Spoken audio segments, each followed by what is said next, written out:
Shalom de Hashem, irmãos.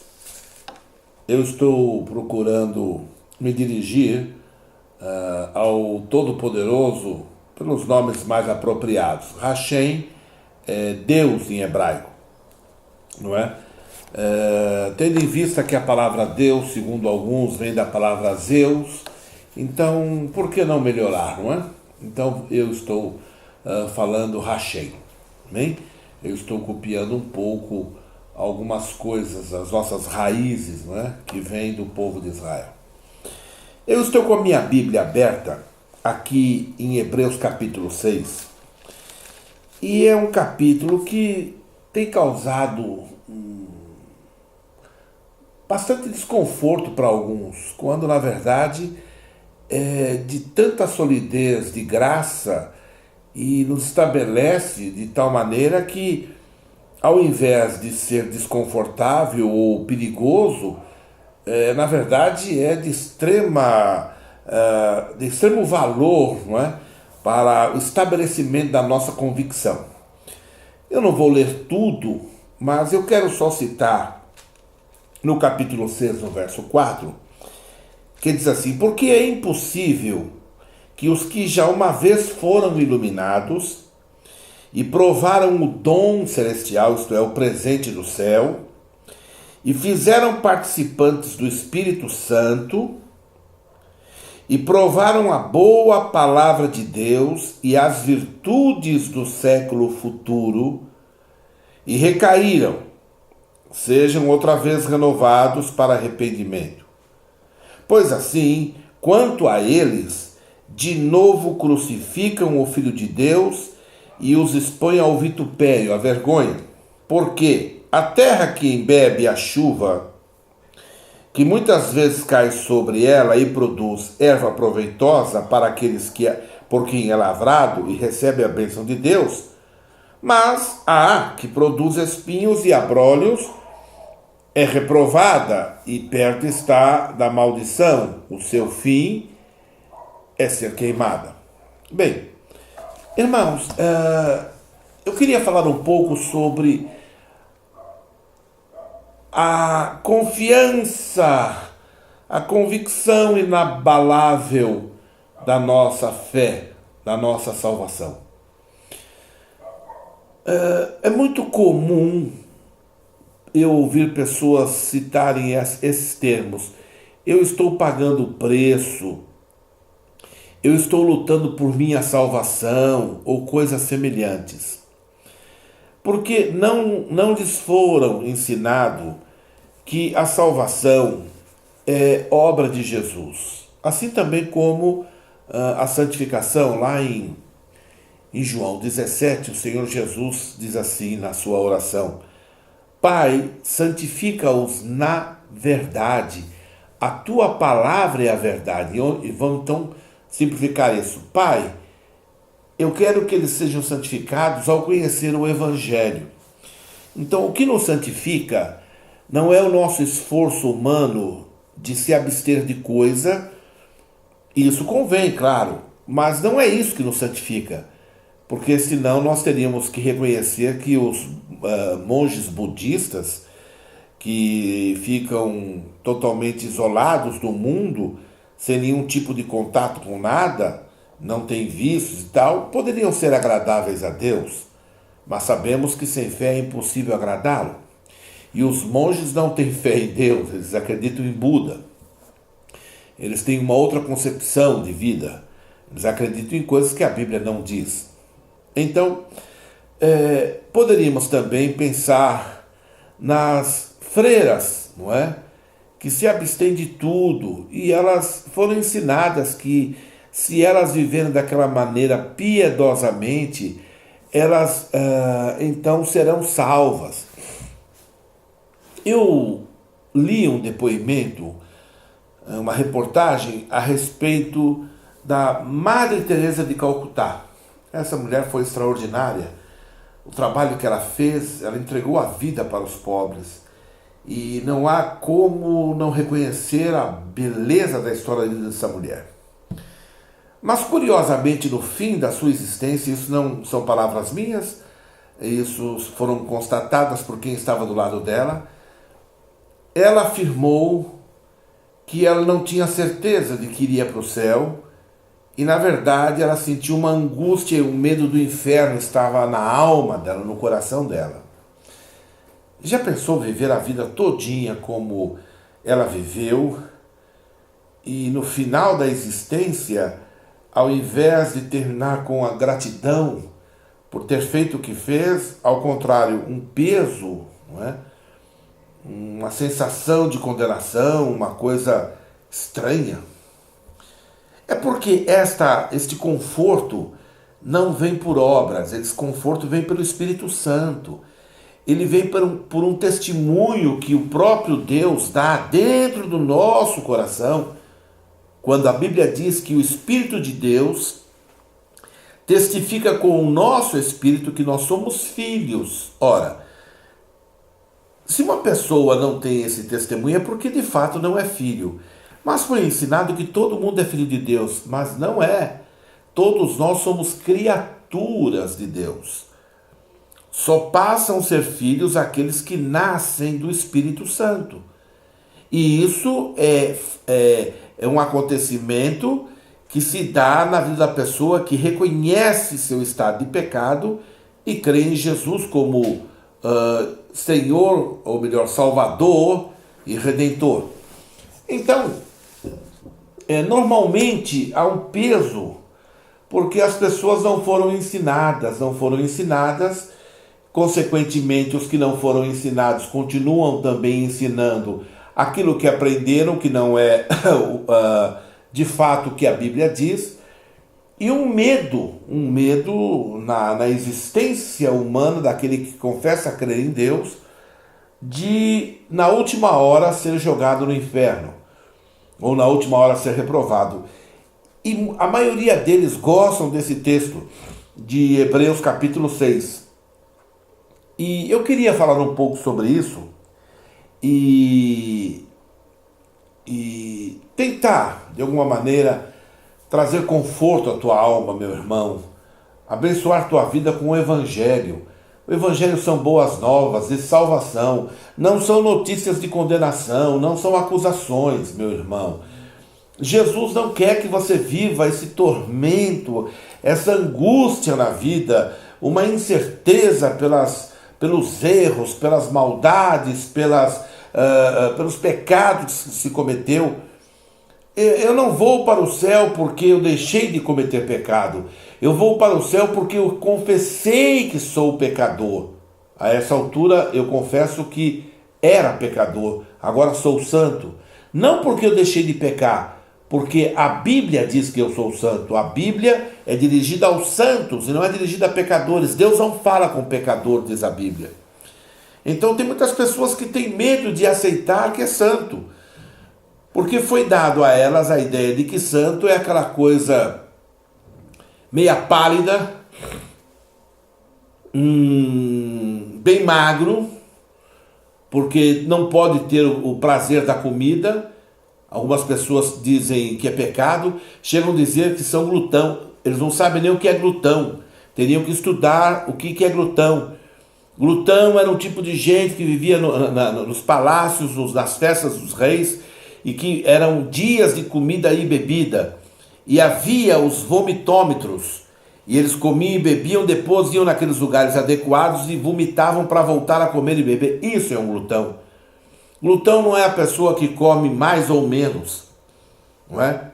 Eu tenho um amigo pastor que ele é muito grande, ele é italiano, ele é muito grande, ele tem 2 metros, sei lá, e ele não é gordo, mas come 4 vezes mais do que eu, porque o corpo dele exige isso, e ele não é gordo. Eu trabalho, entre outras coisas, com construção de igrejas, enfim. E eu tenho visto irmãos magérrimos que comem, que Deus os abençoe, porque eles estão com medo, precisam de energia para fazer aquele serviço pesado. Você não, você que pensa que você não faz nada na vida, você nunca trabalhou pesado, você não sabe o que é isso, não é? Você nunca foi para a sessão de descarrego, Sabe a questão do descarrego? Quando você tem que descarregar uma carreta de cimento? Então você não tem a noção do que é isso. Você está argumentando ideias equivocadas sobre o perfil do aspecto exterior. Mas a Bíblia diz que Deus olha para o interior, olha para o coração. Você olha para fora, mas Deus olha para dentro. Muito bem, então, enquanto as pessoas estão lutando para tentar agradar a Deus, o que Deus quer que você entenda é que foi Ele que fez a obra. Ele diz assim: o vosso trabalho é descansar em mim. Eu sou o lavrador, vocês são só a lavoura. Eu sou o agricultor, aleluia. Então, eu tenho que descansar como a terra descansa, não é? E saber que aquele que está trabalhando na minha vida fará o trabalho correto. Então, me permita aqui me dirigir agora a essa declaração de Hebreus. Este livro foi dirigido, creio eu, ser Paulo, por vários motivos, mas não se pode afirmar que tenha sido. Eu chego ao fato, eu reconheço que tenha sido Paulo, mas não tem problema se você não crer, tá bom? Não tem problema, isso não é fundamental. Por quê? Porque ele fala para Timóteo, os dados, a maneira que ele expressa, a profundidade, como ele expõe o evangelho, a graça revelada aqui e assim por diante.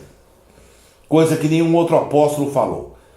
Muito bem, então, tendo por partida que Paulo tenha escrito o livro de Hebreus, ele está dirigindo a palavra aos seus irmãos judeus, que entendiam a lei. Eu não conhecia a lei e não conheço ainda.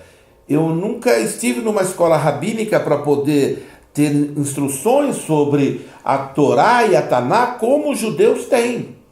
O que eu tenho de conhecimento da Torá e da Taná é de lê-la e de estudar algumas coisas periféricas, não com muita profundidade.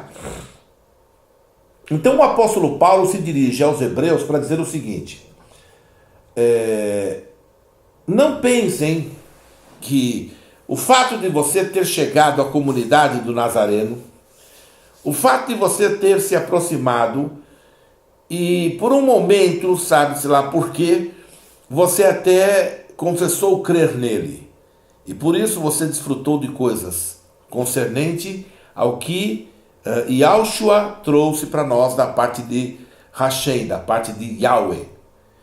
Então, quando essa pessoa teve um contato, ela ouviu a boa palavra de Deus, aleluia, que foi apresentada pela boca do bendito e glorioso Filho de Deus, e que foi confirmada por centenas de testemunhas e foi nos ensinado através dos apóstolos, do Salvador, e eles foram profundamente abençoados, receberam o Espírito. Agora ouça, querido irmão, aqui é que vai entrar a parte que, ao mesmo tempo que muito simples, talvez complicado para alguns. Salvação não se perde, meu irmão. É impossível que o Senhor que nos salvou se arrependa de ter me salvado. Ou você imagina o Senhor Jesus do lado do Pai, diz assim: Pai, eu pensei que Horácio ia ser uma coisa e Horácio foi outra. Eu estou muito decepcionado com Horácio e eu vou tirar a salvação do Horácio. Eu quero dizer a você que isso é impossível. O fato de você pensar que isso é possível, você está pecando contra ele. Você está dizendo que Deus não é onisciente, que Deus não sabe todas as coisas, que Deus não tem o controle de tudo e que ele é relapso e negligente no seu próprio trabalho. Porque Jesus afirmou que a obra que ele começou em mim, ele há de aperfeiçoar, ele aperfeiçoará até o dia de Cristo. Mas alguns dizem que não, que eu serei jogado fora ou qualquer outro será jogado fora. Então, essa afirmação do nosso Salvador cai como uma grande mentira, Então veja que a doutrina que eu estou afirmando crer, de fato está chamando o Salvador de mentiroso, dizendo que ele vai me jogar fora, que ele vai me abandonar, que ele não gosta de mim. Ora, ele é Deus. Quando ele me chamou, a Bíblia me garante que ele me conhece o meu deitar, o meu levantar, ele conhece tudo ao meu respeito. Há alguns aspectos que afirmam que ele nos escolheu desde o ventre. Ora, ele conhece os seus, ele falou assim: eu tenho muitas ovelhas que não são desse aprisco e a mim convém agregá-las. Ele as conhece. Então, o que esse texto está dizendo? Bem, já que salvação não se perde, e isso é legal, procure um advogado e pergunte a ele, uma vez que o Supremo Tribunal Federal absolveu, em última instância, no caso, o réu fulano de tal e reconheceu como inocente. Há alguma maneira, ou existe alguma maneira de condená-lo? Não, ele está absolvido, acabou. O último estágio, não tem como. Então a condenação, o último nível, quem pode nos condenar é o Todo-Poderoso. Se ele diz que agradou a ele me lavar, me limpar, não é? E me fazer dele filho, então como é que alguém pode dizer que ele, Deus, não sabe lá o que faz ou se enganou a esse respeito? Então veja, irmãos, então nós temos que ver de outra maneira. Alguém poderia dizer assim: eu conheço um irmão, querido irmão, a sua experiência, a minha experiência de relacionamento com pessoas não estabelece verdade. E a Bíblia, a palavra de Deus que é a verdade. Então, a Dona Maria, o seu Antônio, o seu Joaquim, não importa quem quer que seja, eles não são referência para a minha convicção nem para a minha fé. Mas eu conheço um irmão que foi muito usado até em profecia, ele era uma maravilha, e olha, ele caiu. Irmão, eu não olho para essas pessoas, eu olho para a palavra de Deus, eu olho para Jesus, eu não olho para esses fatos, eu olho para Jesus. Minha fé não consiste em olhar pessoas, minha fé consiste em estar focado em Jesus. Então, nesse capítulo 6, Paulo dirige a palavra aos hebreus, dizendo o seguinte: que vocês que experimentaram o que nunca antes tinham experimentado e desfrutaram das virtudes do século vindouro. Que maravilha! Que maravilha! Judeu nenhum tinha experimentado isso. Na verdade, judeu nenhum experimentou isso jamais. Só os que se aproximaram de Yeshua. Os judeus vivem em um estado de secura. E é uma pena, porque Deus não quer que isso aconteça. Mas, ouça, vamos só pensar um pouco.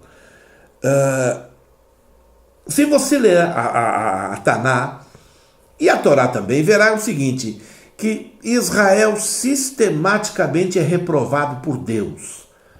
Por quê? Porque eles viram as costas para Deus, vão buscar ídolos, é o que está na Bíblia. Vão buscar ídolos, vão prostrar-se diante de outros deuses, vão levantar altar. E até os nossos dias, os judeus sabem que o que eles passam por disciplina. É uma disciplina do Todo-Poderoso.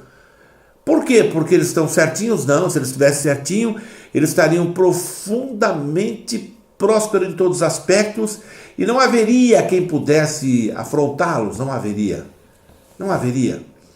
Mas hoje em dia todo mundo afronta o judeu, todo mundo. Agora mesmo aqui no Brasil, eu ouvi falar que um grupo de pessoas da esquerda querem fazer uma passeata, irem até a embaixada americana para protestarem contra a decisão de Donald Trump a respeito do reconhecimento de Jerusalém como capital eterna de Israel. Não adianta vocês protestarem. Quem se levantará contra o Todo-Poderoso de Israel? O Senhor Deus dos exércitos. Quem se levantará? Você? Conta outra. Quem vocês pensam que são? Impérios e nações tentaram. Impérios e nações lutaram contra Israel. Todos pereceram. Onde eles estão? Não tem ninguém aí. Ela vai estudar. Não tem ninguém que possa afrontar Israel. Israel continua. Não existe cultura que consiga sobreviver 100 anos em exílio. Olha para Israel. Israel não é um país eco. Israel é o testemunho do Todo-Poderoso. Eu não estou dizendo que eu concordo com o que os judeus dizem, porque Deus está tratando com eles também. O dia em que Israel se afinar definitivamente, e quando o Senhor Deus se revelar a eles, como nunca antes, porque Moisés falou que Deus levantaria um semelhante a ele, a esse que Deus levantaria, eles ouviriam. Eles não quiseram ouvir, dizem que não é ele. Tá bom, Israel, ótimo, mas vocês ouvirão. Lá em Zacarias capítulo 12 vocês ouvirão. Vocês ouvirão quando do cerco de Jerusalém, quando Israel mais uma vez infelizmente for dizimado. Isso é bíblico. Então, quando não houver mais saída, vocês sabem que haverá um grande vale, haverá um grande terremoto, e Deus abrirá um caminho saindo de frente do templo para libertá-los, não é? Um remanescente. E essas pessoas, segundo o profeta Zacarias, olharão para aquele a quem transpassaram. Bem, vocês me apresentem um outro a quem vocês transpassaram.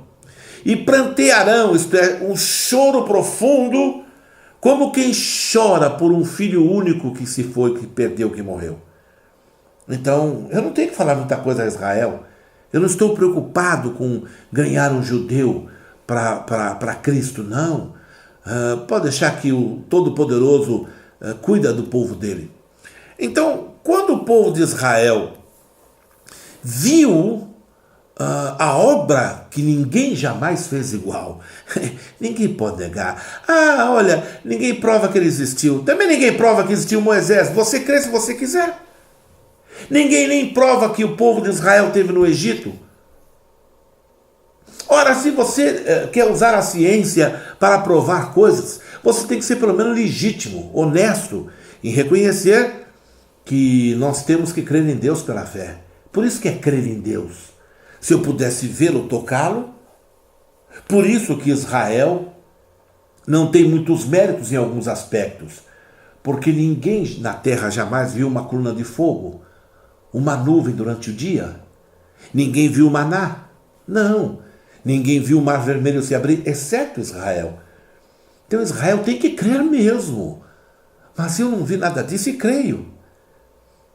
E Yeshua falou, bem-aventurado aqueles que não viram e creram. Eu sou bem-aventurado e você que crê. Então, voltando. Os judeus, quando viram aquilo, começaram a crer. Quando você lê o final do livro de Atos, um dia desse eu vou fazer uma mensagem sobre isso. Tiago diz assim, Tiago, irmão de Jesus, fala assim, olha, perceba, Paulo, que são muitos milhares de judeus que abraçaram a fé. Eles abraçaram a fé, entenda, mas não deixaram o judaísmo. E nos nossos dias está uma confusão.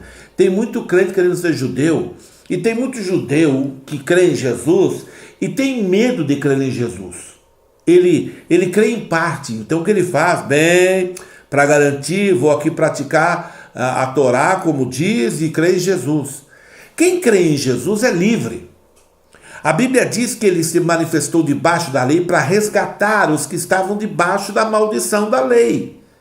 Ou não sabemos que a lei é uma maldição? Toda lei é punitiva, toda lei ela limita, toda lei tem o papel de impedir que o homem faça ou ultrapasse os limites. Então, nesse texto, o que está dizendo é o seguinte: você que experimentou tudo isso, e lá na frente você nega, você vai dizer, não, eu me equivoquei. E tem alguns judeus assim já. Eu me equivoquei, eu pensei que Yeshua fosse o Mashiach, fosse o Cristo. Não, mas não é não. Eu estou voltando à minha religião anterior. É isso que Paulo está dizendo, que para essas pessoas não tem jeito, porque eles negaram. Então, não foi que Jesus tirou a salvação deles, eles renunciaram. eles jogaram fora. E a Bíblia falou assim, olha, se você for infiel, eu permaneço fiel, disse Jesus, porque não posso negar a mim mesmo. Mas se você me negar, eu te nego. Então, ouça, eles negaram a Jesus. Por que você espera que eles continuarão tendo os privilégios dos direitos que Jesus conquistou por nós, para nós? Não, eles não fizeram isso. Então esse texto é muito claro. Nada tem a ver com a salvação do salvo em Cristo. Tem a ver com a renúncia, com a confissão contrária de quem um dia conheceu Jesus e o negou. Eu estava falando com um irmão esses dias, ele é membro da Universal do Reino de Deus. O nome dele é Luiz, um amigo nosso, muito crente ele, muito crente. Homem de Deus, servo de Deus, crê mesmo. E eu perguntei de um certo bispo da Universal, por onde anda fulano de tal? Porque eu soube que ele saiu, abriu uma igreja, voltou, foi perdoado pelo bispo Edir Macedo, aí saiu, foi para uma outra religião, sabatista, e agora soube que saiu e agora está na igreja católica, não é? Irmãos, eu não sei quando é que ele foi idiota, ou se ele permanece, ou se ele está sendo idiota agora.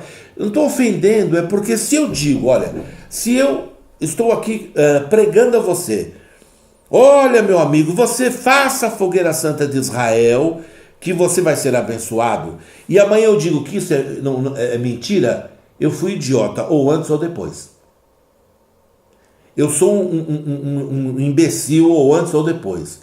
Piora se eu saio agora daqui, que eu combati a fogueira santa, agora volto à fogueira santa. Não, eu errei contra a fogueira santa, eu errei, então agora volto à fogueira santa. Tá bom, mas curiosamente, aí volta, e agora eu vou guardar o sábado. Agora eu descobri, agora é o sábado. E agora eu vou condenar o bispo Edir Macedo e a fogueira santa. E quem ouve esse cara? Se ele não sabe o que é, quem é que vai seguir uma pessoa dessa? Não é? Quem é que vai crer no quê? Ele é um pirado, ele é um xarope, ele não tem convicção de nada. É muito melhor, entende? É muito melhor uma pessoa ser um observador da lei convicto, porque Jesus falou assim, olha, quem comer carne ou quem não comer, faça pela fé. Fique firme na sua convicção, não é? Então, eu normalmente, desculpe aqui, eu normalmente não convido ninguém para se associar à nossa congregação. Não. Por quê? Porque se você está na igreja A, B ou C, você já conhece, você é responsabilidade deles. Eu não estou aqui para juntar, fazer movimento, dizer que eu sou poderoso e famoso, nada disso. Eu quero ver pessoas não salvas se renderem, serem abençoadas pelo Evangelho, e depois eu cuidarei delas pela graça de Deus. Mas não é interesse meu que você saia da sua igreja e venha para cá. Deus me livre disso, desse proselitismo horroroso. Tem quem goste, problema das pessoas que gostam, não é o meu caso. Então eu tenho minha convicção. Então quem me olha de fora fala assim, esse pastor não é lá muito confirmado. Por quê? Por você? Pela mídia, pela revista Caras? Confirmada pelo quê? Pelo Banco do Brasil? Pelo dólar? Pelo quê? Confirmado pelo quê? Não é? A minha confirmação ou não, segundo o seu ponto de vista, será naquele dia, meu querido irmão. Será naquele dia diante do Todo-Poderoso. O que eu fiz e deixei de fazer, os meus acertos e erros, nada tem a ver com você. Você não se meta nisso daí, porque eu não me meto também na sua vida. Você dará conta a Deus como eu também o farei. Então, porque conheço o meu Deus e sei que Ele é maravilhoso, Ele é misericordioso e santo, é que eu estou dizendo. Por que você o serve com medo? Por que você quer enterrar o talento? Com medo que ele venha e cobre? Seja livre, seja abençoado. Então, para nós encerrarmos, esse texto está dizendo que se você negar a Jesus, então não há mais saída. Você não tem mais Salvador. Não só tem um Salvador, você o negou. Eu estou vendo muita gente negar o Salvador. Olha, crente em Cristo não usa quipá. Não usa quipá. eu vou dizer mais do que isso. Segundo a Torá, o homem não podia orar com a cabeça descoberta. Se eu tivesse aqui uma toalha, eu colocaria sobre minha cabeça como um talite. E é bonito aquilo. E porque Deus disse que, Hashem falou que o homem que assim fizesse desonraria a sua cabeça. Ponto. Então, quando você olha para um judeu, o judeu conhece isso, teme ao Altíssimo, então ele cobre a cabeça e ora. Ele balança o corpo, porque é mandamento, para que todo o teu corpo adore a Deus. E é bonito. Muito bem. No Novo Testamento, olha o que diz. E agora, algumas pessoas vão ficar perturbadas. Olha o que diz. O homem que ora ou profetiza com a cabeça coberta, desonra a sua cabeça. Bem, vamos ver. Por que isso é assim? Porque no Antigo Testamento manda cobrir a cabeça e no Novo manda descobrir. No Novo diz, se você orar com a cabeça descoberta, você desonra. No Novo, se você orar com a cabeça coberta, você desonra. O que mudou? É que o Mashiach, o sacrifício não tinha sido realizado. Não havia intermediação, não havia pagamento, não havia a redenção do homem não estava feita. Agora, no Novo Testamento, quem está em Cristo, ele não pode ir a Deus com a cabeça coberta. É o que a Bíblia diz, você interprete como você quiser. A Bíblia diz assim, se você cobrir a cabeça, você desonra a sua cabeça. Quem é a minha cabeça? Minha cabeça é Cristo. A Bíblia diz que a cabeça de Cristo é Deus, a cabeça do homem é Cristo e a cabeça da mulher é o homem. Então, uma irmã da congregação me perguntou assim, o senhor é a favor do véu ou contra o véu? Eu falei, o véu está na Bíblia. Quem quiser usar, que use. E eu falei, se eu fosse mulher, eu usaria. Ora, por que não? Não, mas e o cabelo comprido? Pois tá bom, então você pode usar o cabelo comprido, como é o caso das Assembleias de Deus. Mas a Bíblia diz novo. Não, isso era um costume daquela época. Meu irmão, você que se vire com as ideias que você tem sobre o que era para aquela época e é para hoje. Porque a Bíblia diz que por causa dos anjos. Então, os anjos não eram para aquela época, é para hoje ainda. Então, na nossa congregação, ninguém é obrigado a usar véu. As mulheres, algumas usam, não é?